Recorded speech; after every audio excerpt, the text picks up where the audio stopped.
สบายดีและกาสวัสดีFCเบิร์ดสุขุสุคนคือเก่าพี่น้องเอ้ยคือเก่าคือเดิมพี่น้องมื้อนี้บ่วงกะบ่ได้ไปหาอยู่หากินพี่น้องแต่ว่ามื้อนี้บ่วงกะมาสวนมาทางให้พี่น้องเพราะว่าเมื่อวานนี่กะบ่วงกะมาทางกับเขาอวยพรอีเมพี่น้องแต่ว่ามื้อนี้กะมาผู้เดียวเบิ่งนี่ทางหลังกะทางแรกพี่น้องเอ้ยทางหลังนะแต่ว่ายังบ่ได้ตัดงาซื่อๆตอนนี้กะบ่วงกะทางมาแล้วพี่น้องเอ้ย4 มื้อแล้วพี่น้อง แต่ว่ายังบ่ทันได้แล้วโอ้ใส่เป็นเดือนพุ่นเลยพี่น้อยถ้าว่ามาทางผู้เดียวนะถ้าว่ามีกำลังมีเงินจ้างเขาก็มีอยู่ให้งานพี่น้อยแต่ว่าเฮาก็บ่ได้มีทุนแน่ก็เลยบ่มีให้งานสิไปทางให้มันไวพี่น้อยก็เลยอาศัยแบบเพื่อแห้งนี่แหละโป่งมาทาง3 มื้อแล้วพี่น้องมือโพงเบิดพี่น้อยจังได๋ก็สู้ๆเลยพี่น้อยเจ็บมือก็บ่เป็นหยังพี่น้อยบ่แล้วมันก็ดี มาพี่น้อยจะได้กมาทางให้น้ำกันเพราะว่ามื้อนี้ก็สายเดียวพี่น้องไปมันจะเป็นยังไงก่อนที่ว่าเราจะได้กินข้าวเม็ด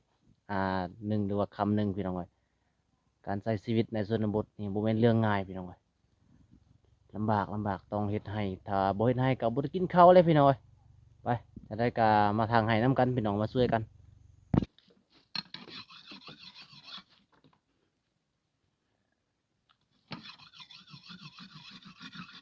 พ่นฟ้าก่อนพ่นผ้าก่อนพี่น้อย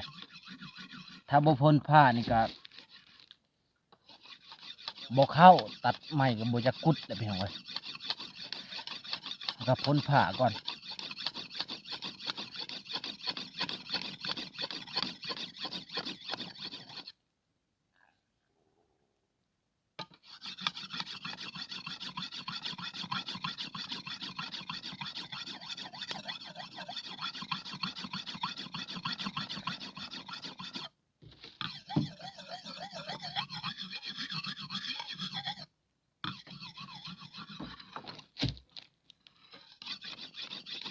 ตอนนี้ก็พ่นผ้าแล้วพี่น้องเอ้ยเข้าขนาดเบิ่งนะโอ้คมขนาดอาจจะได้ตัดให้ทุกคนเบิ่งนี่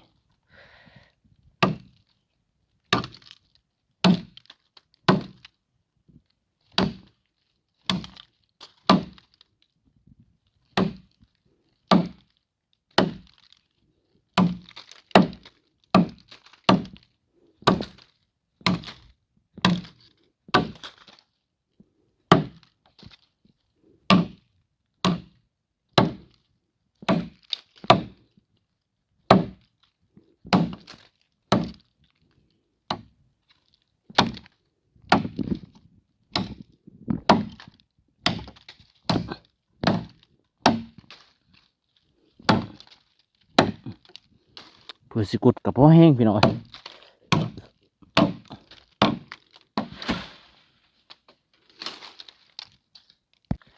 มาเบิ่งบ่วงทางเมื่อวานนี่พี่น้องเอ้ยมาวงมาทางกับข้าวพอข้าวเมยเมื่อวานนี่นะนี่พี่น้องเอ้ยเพื่อสิเป็นให้นี่ก็บ่ธรรมดาพี่น้องโอ้มือจนเจ็บหมดพี่น้องเอ้ย แต่ว่าเขาเฮ็ดเป็นอาชีพแล้วก็บ่เฮ็ดก็บ่ได้กินข้าวได้พี่น้องเอ้ยจักสิเว้าแนวใดคือกันแหละเพราะว่าเฮาก็บ่มีอาชีพที่ว่าอยู่อยู่ดีอยู่สบายพี่น้องก็อาชีพเฮ็ดไร่เฮ็ดนาก็ทางไร่ทางนานี่แหละนี่กกกุ้งใหม่บักใหญ่จักซ้ำคุพี่น้องเอ้ยแต่ว่าเฮาก็ตัดเอาผ่าตัดไปซั่นๆแหละนี่จังนั้นก็เฮาก็บ่ก็จะได้ทางไปขึ้นเทิงนี่แหละพี่น้องเอ้ยยังบ่แล้วอยู่ กกนี่ก็บักใหญ่พี่น้องเอ้ยจะเอาผ่าตัดกันว่าเขาทางมาแต่พุ่นแล้วเพราะว่าพ่อแม่ก็มาทางให้หนึ่งอีกอยู่ผู้พี่น้องเอ้ยแต่ว่าบ่วงก็มาทางถ่ายอยู่นี่นะแต่สิเอาจักแต่ว่าทันอยู่พุ่นพี่น้องเอ้ยไปจะได้ก็มาทางนำกันพี่น้องเอ้ย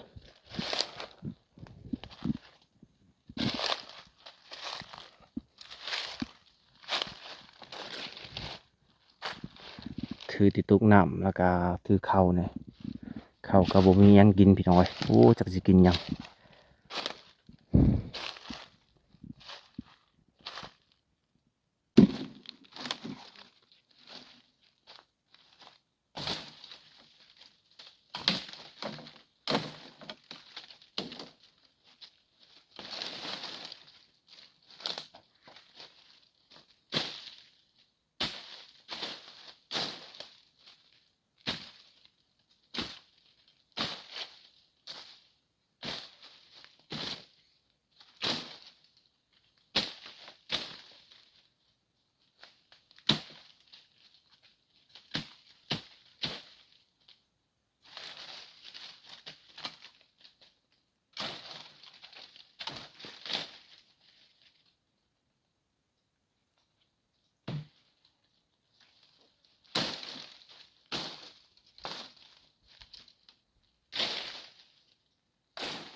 ตอนนี้ก็เมื่อยแห้งพี่น้องเอ้ย1 โมงแล้วตอนนี้นะก็ได้หิวข้าวแน่พี่น้องโอ้บ่ได้มีอิหยังกินเลยพี่น้องเอ้ยนี่มีแต่วาย2 ยอดพี่น้องแล้วก็ถือเจลปลาแดกมาพร้อมสำนั้นแหละพี่น้องเอ้ยโอ้ยนี่ก็กินข้าวก่อนพี่น้องเอ้ยหิวข้าวแล้วตอนนี้ก็ได้หิวข้าวแล้ว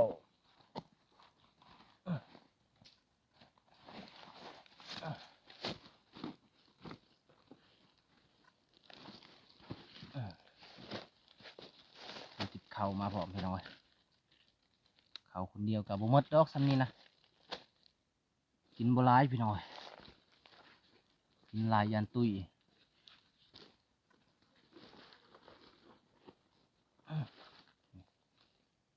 ก็ถือเจลปลาแดกมา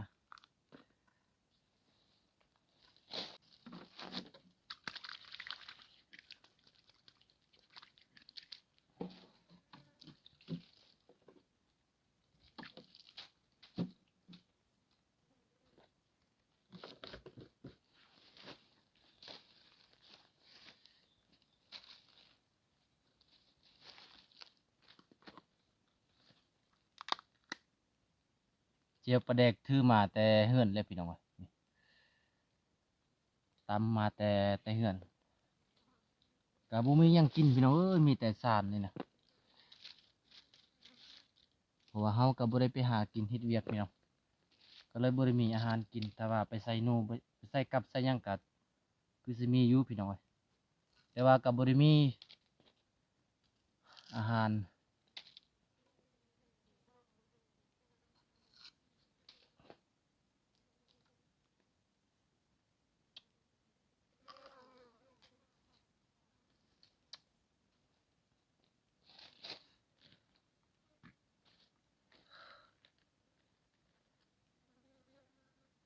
กินแบบนี้แหละพี่น้องเอ้ยเฮ็ดเวียกก็เมื่อยอาหารกินก็บ่มี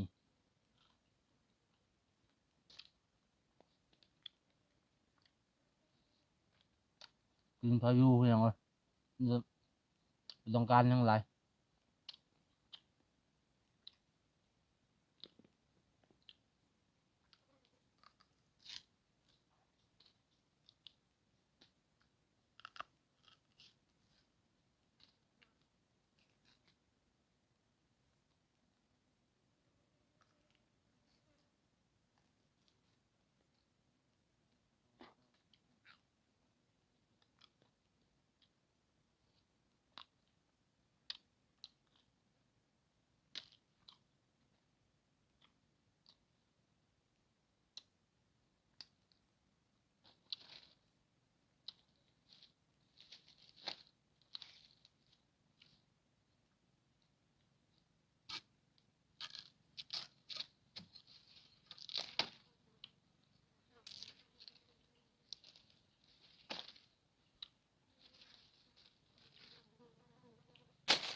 วายนี่ก็อึดอีหลีพี่น้องเอ้ย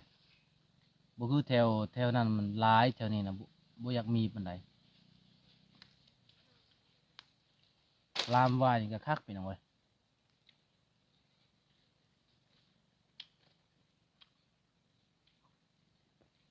ตอนนี้ก็กินข้าวเรียบร้อยแล้วพี่น้องนี่จะว่าสิออกต่อแหละกินข้าวก็บ่มีอาหารพี่น้องเอ้ยโอ้กินแต่แจ่วปลาแดกพี่น้องแจ่วปลาแดกกับวายเท่านั้นแหละ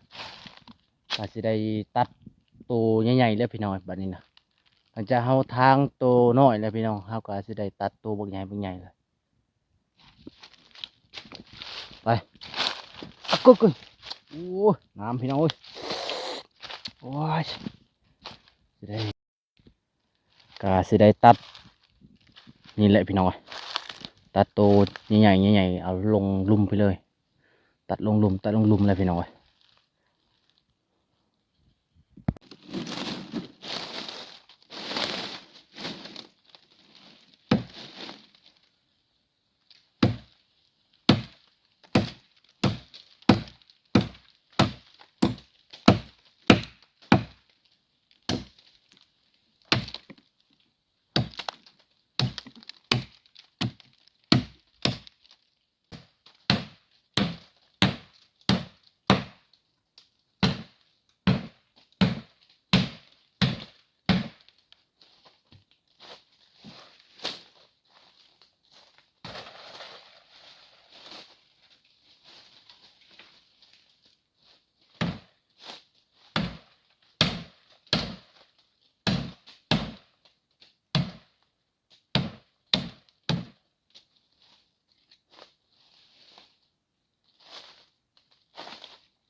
ตอนนี้ก็4 โมงเลยพี่น้องเอ้ยจังได๋ก็คลิปนี้บ่วงก็สิได้โจะสำนี้ก่อนพี่น้องเอ้ยเพราะว่ามื้อหน้าเฮาก็จะได้พบพ้อกันใหม่อีกพี่น้องคลิปนี้ก็สำนี้ก่อนพี่น้องบ๊ายบายโอ้ยเมื่อยแฮงพี่น้องเอ้ย